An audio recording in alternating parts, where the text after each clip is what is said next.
ऐसी साधना है जो ना सिर्फ तन और मन को स्वस्थ रखती है अपितु आध्यात्मिक अध्ययन में बहुत महत्वपूर्ण योगदान देती है।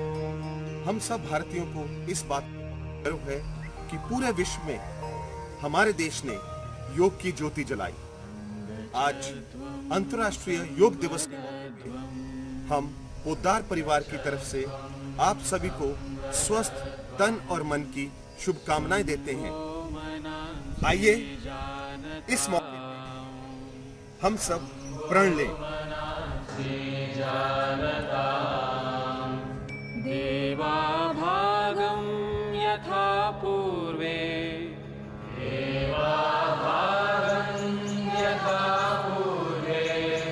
संजानाना उपासते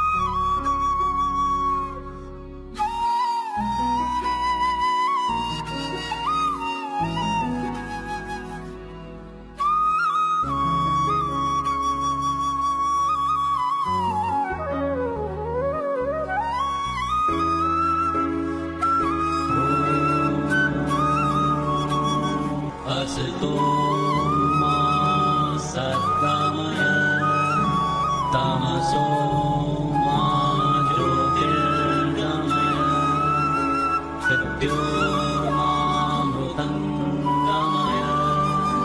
ॐ शान्ति शान्ति शान्तिः।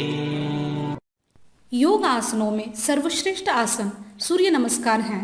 इस आसन में तेजोमयी प्रकाश प्रदान करने वाले सूर्य देवता को नमन किया जाता है।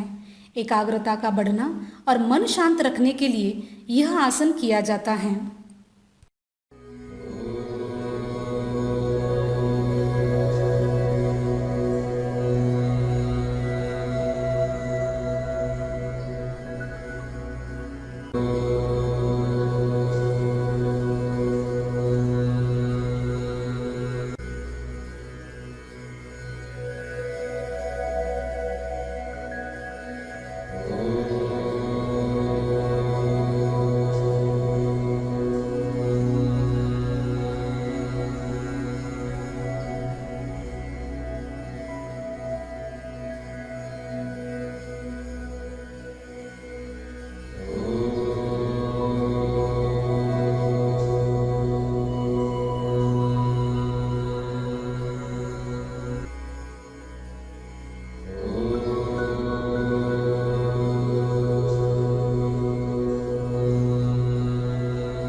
ताड़ासन, ताड़ यानी वृक्ष।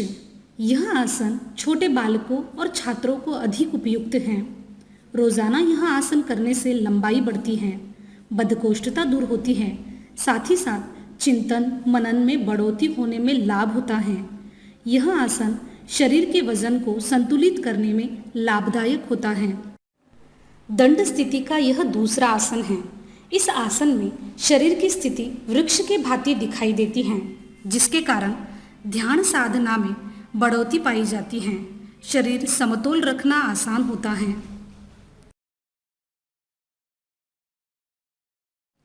दंड स्थिति का यह तीसरा आसन है। इसे पाद हस्तासन कहते हैं। इस आसन के कारण शरीर का लचीलापन बढ़ता है, साथ ही साथ दिमाग को रक्त की आपूर्ति होती है। दंड स्थिति का चौथा आसन अर्धचक्रासन है। इस आसन से पीठ अर्थात रीढ़ की हड्डी की मजबूती बढ़ती है और शरीर में लचीलापन बढ़कर पाचन शक्ति में सुधार आता है।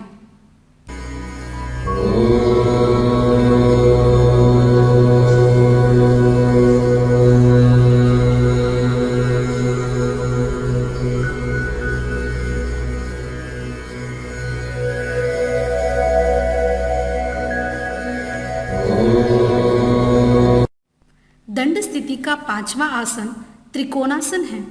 इस आसन को रोजाना करने से पीठ तथा गर्दन का लचीलापन बढ़ता है, कमर में भी मजबूती पाई जाती है। इस आसन से पैरों की मांसपेशियां मजबूत होती हैं। इस आसन में शरीर की रचना त्रिकोण की भांति दिखाई पड़ती है। सभी योग साधक कृपया नीचे बैठ जाइए। अब हम बैठक स्थिति के आसन करेंगे। भद्रासन। यह आसन छोटे बड़े सभी के लिए लाभदायक है। इस आसन से पांवों के रोएं मजबूत होकर उनमें लचीलापन आता है। इस आसन से भुजाएं भी मजबूत होती हैं। गर्भवती महिलाओं के लिए भी यह आसन लाभदायक होता है। वज्रासन। इस आसन से पाचन शक्ति में सुधार आता है। यह एकमात्र ऐसा आसन है जो भोजन के बाद भी किया जा सकता है।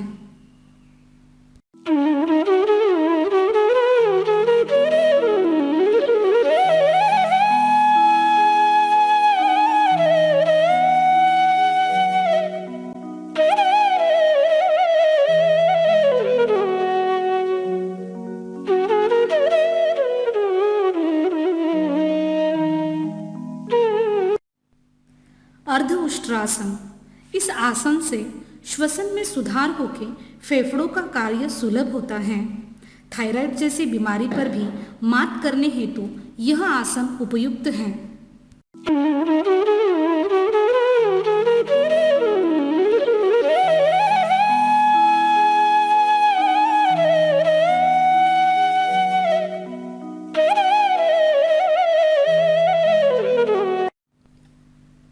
उष्ट्रासन। उष्ठ यानी ऊंट। इस आसन में शरीर स्थिति ऊंट के भांति दिखाई देती है। इस आसन से श्वसन में सुधार होकर फेफड़ों का कार्य सुलभ होता है। थायराइड जैसी बीमारी पर भी मात करने हेतु यह आसन उपयुक्त है। शशंकासन। इस आसन से शरीर के ऊपरी हिस्से में लचीलापन बढ़ता है। यह आसन पीठ की कमजोरियों को दूर करता है। इससे पाचन शक्ति में सुधार पाया जाता है।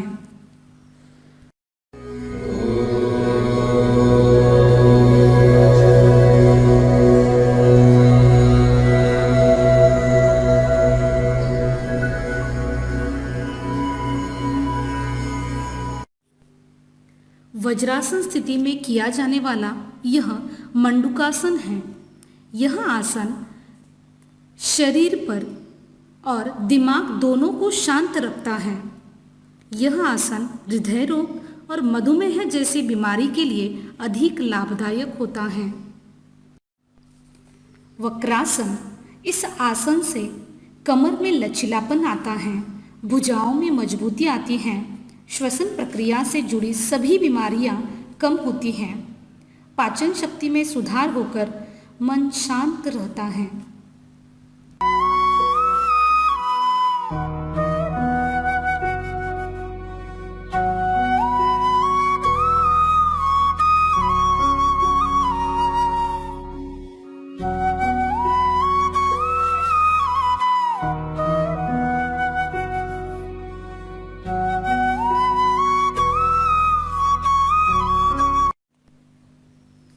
विपरीत शयन स्थिति में किया जाने वाला यह भुजंगासन।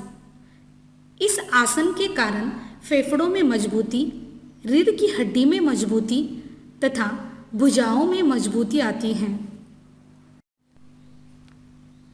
विपरीत शयन स्थिति में किया जाने वाला यह शलभासन है। इस आसन से रीढ़ की हड्डी में मजबूती आती है, पैरों की मांसपेशियां मजबूत होती हैं। खासकर मोटापा दूर करने के लिए यह अत्यंत लाभदायक आसन है। सेतु बंधासन। इस आसन में शरीर की स्थिति सेतु की भांति दिखती है। इससे श्वसन मार्ग खुला हो जाता है, भुजा तथा पैरों की रोएं मजबूत होती हैं। शयन स्थिति में किया जाने वाला यह उत्तान पादासन है। इस आसन में पैर 45 अंश के कोण में रखे जाते हैं। पेट की आंतड़ियाँ इस आसन के कारण मजबूत होती हैं। वजन घटाने के लिए भी यह आसन लाभदायक होता है। अर्ध हलासन। यह आसन करते समय शरीर की स्थिति 90 के कोण को तैयार करती है। वजन घटाने में तथा पेट की मांसपेशियां मजबूत करने के लिए यह आसन लाभदायक है।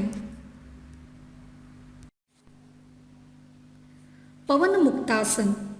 इस आसन के कारण पेट की वायु मुक्त होती है। पीठ की हड्डी में इसमें लचीलापन बढ़ता है। इससे शरीर की बद्धकोष्ठता दूर होती है। शवासन। शरीर की खोई हुई ऊर्जा वापस लाने के लिए तथा शरीर को स्थिरता प्रदान करने हेतु यह आसन किया जाता है। इस आसन में दोनों हाथों के तलवों को आकाश की ओर तो दोनों पांवों में योग्य अंतर रखकर गर्दन को दाएं या बाएं रखकर पूरे शरीर को ढीला छोड़ा जाता है। श्वसन एकदम साधारण स्थिति में रखा जाता है। अब सभी योग साधक प्राणायाम के लिए पद्मासन की स्थिति में बैठ जाइए। कपालभाति, हाथ की द्रोण मुद्रा, पीठ और गर्दन सीधी करें। इससे वजन घटता है, रक्त प्रवाह उचित होता है। गर्भवती महिलाओं ने तथा हाई ब्लड प्रेशर इन लोगों ने कृपया यह आसन ना करें। कपालभाति से श्वसन शुद्धि होती है। अनुलोम विलोम प्राणायाम। इस प्राणायाम के कारण शरीर में प्राणवायु की मात्रा अधिक बढ़ती है। मनुष्य के रोग प्रतिकार शक्ति को बढ़ाने के लिए यह प्राणायाम उपयुक्त होता है। आज के कोरोना जैसी महामारी पर मात करने के लिए यह प्राणायाम अत्यंत लाभदायक है।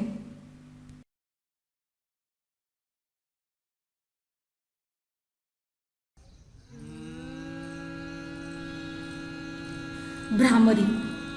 इस प्राणायाम में हमें भ्रमर के भांति ध्वनि निकालनी है। इस प्राणायाम के कारण रक्त में प्राणवायु का प्रमाण बढ़ता है। छात्रों के लिए एकाग्रता बढ़ाने हेतु तथा मन शांत रखने के हेतु यह प्राणायाम लाभदायक होता है।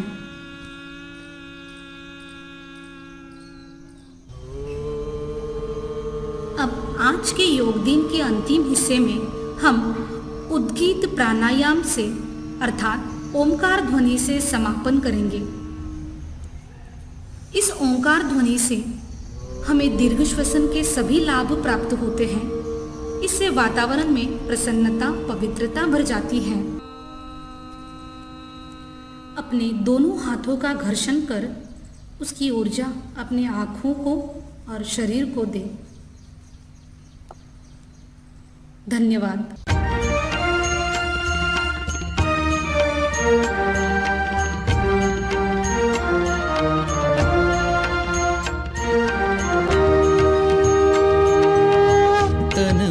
जीवन चलो सवारे, योग मार्ग अपनाए। वैर भाव को त्याग सभी हम गीत मिलन के गाए। तन मन जीवन चलो सवारे।